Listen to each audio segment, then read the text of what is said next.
and then talk about the weather like anything and maybe a trend. Yeah, everything from 2018's been a blur for me. I've been putting more green in my grocery. I've been focusing on my beats and my poetry. I've been working round the clock like a rotary. Where do I go from here?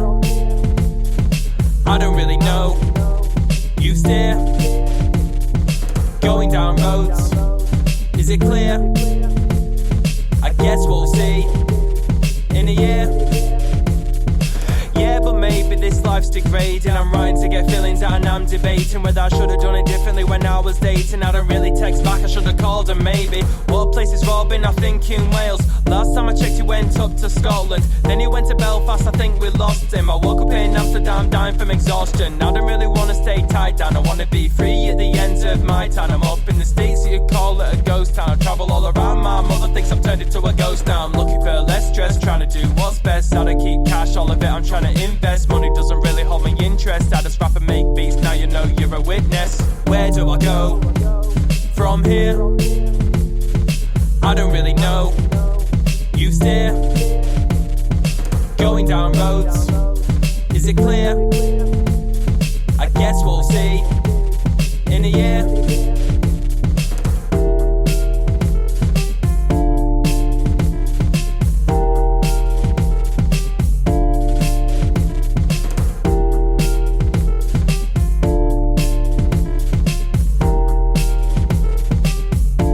TS1, TS1, TS1, TS1, TS1, TS1.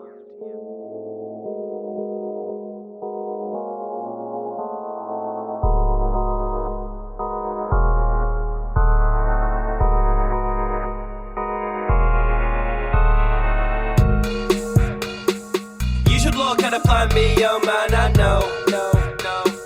You should stop smoking so much, oh man, I know. You should stop drinking so much, oh man, I know. Verbal acrobat that can act out of line. Most of the time I say what's my mind. Don't dig too deep, you'll stumble and find I'm sick with the lines, tell stories of the rhymes. I do apologise, it's one of the lines that I never even mean. These that I find are not genuine. If you think I got one, it's probs not mine. I hope you don't mind. I always do me, long top skinny jeans. I don't know what's pop, I was drinking caffeine. I talk too much and I end up in weird situations that you don't tell your friends. I just wanna make music, use it as an excuse to do fuse it. Always been a can a nuisance, lose it. Rarely moves a bit scary, hairy, lose that. You should look at a plan B, oh man, I know. You should stop smoking so much, oh man, I know. You should stop drinking so much, oh man, I know. Out doing shows most weekends not home. Out with my friends then out of a zone. And my feeds and my rapping machine. Look, I'm sicker than Charlie Sheen. Yeah, always in Timmy Town with these rhymes I find so define these lines I go wine. Give people on my mind. 30 for the rhymes, getting drink tokens, but they only got wine. So I get a little bit, then a little bit. Then we go to spoons after 20 more hits. Table on Instagram, we're getting free drinks. Couple of shots, there's the gym that's pink. We go to the club, pay bank holiday. Expensive prices, Sunday not Saturday. Upstairs, that away, here, someone say my name. You should look at a plan B, oh man, I know. You should stop smoking so much, oh man, I know. You should stop drinking so much, oh man, I know. Waking up at 6 a.m. on my best friend's bedroom floor. I showed a pet for and I was like, wow, you're right, raw. But I'm not gonna lie, I'm a little bit I was out in kooky till the light bulb switched. And I spent all my money with only quids left. I met a girl from London, she liked that I spit. I gave her my Instagram but all my digits. She sent me an email, read it next morning. Said, where are you, the club's getting boring. I was in my shows with a hangover forming. Trying to text her, I got Chris coming yawning. Michelle wasn't even in the house. She was out in Leeds, listening in the house. I was dying on the couch, putting water in my mouth. Got a taxi coming out, hangover's killing now. You should look at a plan B, oh man, I know. You should stop smoking so much, oh man, I know. You should stop drinking so much, oh man, I know. I know.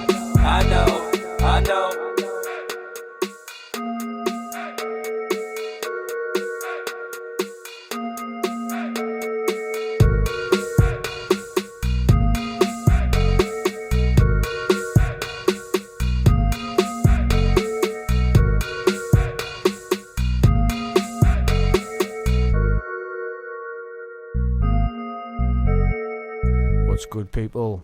That was Twin 2, and we've got him on the phone right now. Yeah, Twin 2, how you doing, bro? Yeah, not too bad, man, not too bad. Enjoying life. Sick, yeah. Nick's just introduced me to your music today, and there was two bangers there. You've just brought... thanks, man, thanks. No worries at all. No worries. You've just brought a new one out as well. Is that 14 weeks later? Yeah, 14 weeks later. So that was kind of, I was going to release it like later in the year, but it was about kind of like hinting at the coronavirus thing. Yeah. But I didn't want to mention the coronavirus at all, so I threw like subtle hints in there in the song. So I was like, I may as well put it out now because it's kind of relevant. So, but yeah, that was a fun one to do.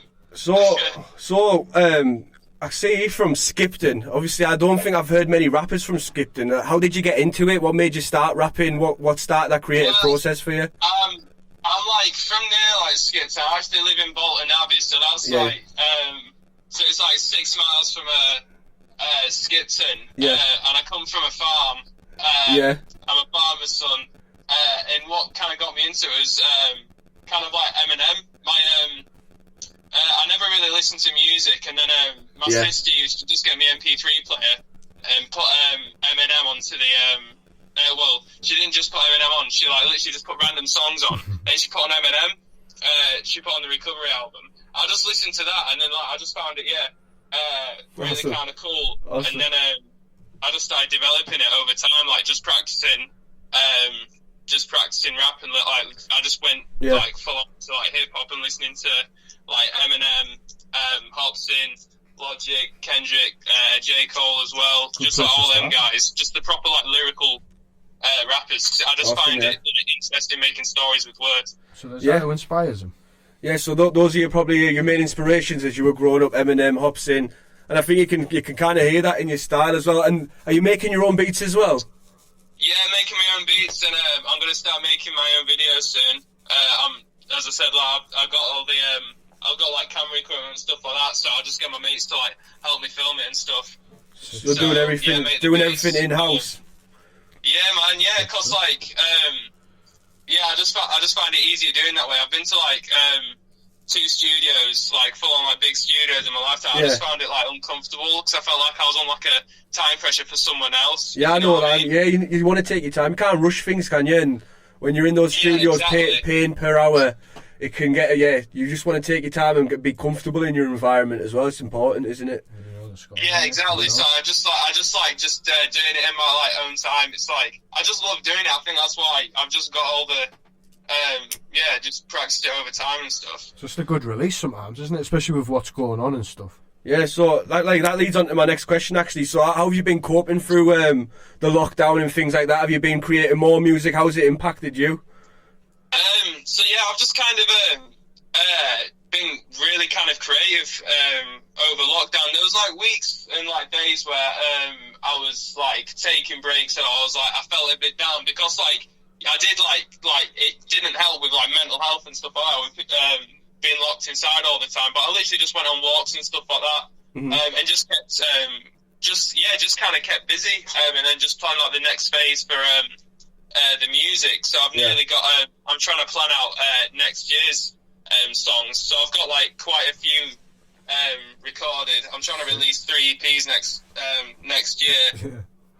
So I'm literally just working on. I've been working on them. So have you released them? Have you released any projects before, like a full project yet, or is this going to be your first full project when you get onto it? Yeah, so I did the Mr. Winterburn EP, and then I did the Twin Who EP, but that was off other people's beats. Yeah. So like it's like I didn't really. I mean, I enjoyed the songs, but I didn't feel like much for the songs after. So those were like just 2 EPs. Yeah. But with this one, I'm gonna kind of like try and make it kind of like a big project, but just split it up into 3 EPs, so it's like a trilogy. Yeah, so like kind of going through like a big kind of like a storyline, and I'm gonna try and get it so all the videos like connect up to each other, and then it tells a story like through the 3 EPs. Sounds sick. Important, like most importantly, is well, you've just got to enjoy it, haven't you? You've got to go with like how you're feeling. Yeah, exactly. So, like, at the end of the day, I feel like hip hop is just like storytelling, and you can like really go like some good places and like dark places and say what you mean and say things that are going on around you. Because I did a song, I've written a song recently called The Internet, just talking about that. You can really, I just love how you can speak through songs. Yeah, definitely. What's the scene like where you're from? Is there many other rappers? Are you collaborating with anyone else in your area at the moment? There's like no other rappers really. There's like there's a few musicians though. So you've got like in Skipton you've got Lucas Watt, and I think Jamie Harker as well. He was from Skipton. Like they're like Lucas Watt's an acoustic guy. Jamie Harker's a DJ, and some other guys like Jack Brennan. I think he's doing Massy at the moment. I have to tell him to get in touch. I think he's moved to Leeds now. Yeah. But, and then you've got Keithley, which has got Your Illuminations, The Sirens Fall. So but they're like bands as well. Like they're kind of like. So you can see you're leading the way in the rap scene over there at the moment. Yeah, so I think I'm like kind of like peddling the rap scene over in Skipton at the moment. So it's for a farm boy, it's a pretty weird lifestyle. It's unique though, but I'm glad like you're actually being yourself in your music as well, because that's neat to be authentic at the same time, and I think that you are that in your music. So it's nothing to be ashamed of, especially. You're setting an example, just being yourself, and that's the main thing in music, and that's the way you can connect to other people and hopefully get other people on board with your music in your area. Have you performed live yet, or are you planning to do any like live performances with your new music? So I've performed live. I've been to like down Preston, Manchester. I did a bit down there. Leeds, but it's all been open mic nights. So, but this year, next year, when we get back, like when we get the live shows back, because of coronavirus has taken them all at the moment. I've got what I'm doing is I've got a beat pad, and I'm going to be playing the beat on the spot and then rapping. So I'm just really trying to get that set focused for the next year. But I've done some pretty weird gigs. Yeah. Some pretty weird ones, but it's all in the learning process. So what's been your weirdest one so far? Go on then. This is a really embarrassing one. So it was Christmas. It was like around coming up to Christmas time. Yeah. And I knew this lass who had kind of set up a show like at this festival or whatever. And it wasn't like a big festival at all. It was just like a family fun day. She like made it out to me like it was a big big festival. Yeah. But it was just like a family fun day. So I was like, I got there and it was like absolutely terrible. And then she rang me again. Or she didn't ring me. She texted me on Facebook again to see if I wanted to do another show. And I was like, well, maybe she's like learned from the mistakes and kind of knows what like. Give her a second chance. Hey, that's what I write about this. Yeah, sounds like a good rap tune. This one. So I was like, I'll go along with it. She was like, can you do this Christmas show? And I was like, all right, fine. I'll do a Christmas show for you, because I didn't really know what I was getting into. And then I like got to the place and I was like, this doesn't look like a big like venue. It was like a kind of like school thing. I go in and there's kids everywhere, and I'm like, what the heck is going on here? Because I swear in my music a lot. And she, so I find it, and I'm like, right, so I was like proper nervous as well. I was like, right, so what's the crack here? Because this doesn't look like a big show. And she was like, oh yeah, you're just going to perform after this Christmas nativity play. What and I was like, what? Wow. And then there was like loads of kids that like, I was just sat in the audience and there was like loads of kids just like doing this nativity play. And then she was like, right, we're going to have this rapper on now. And like, I got on stage and there was baby Jesus next to me. And then there was a sheep on my right. And then the first thing I said,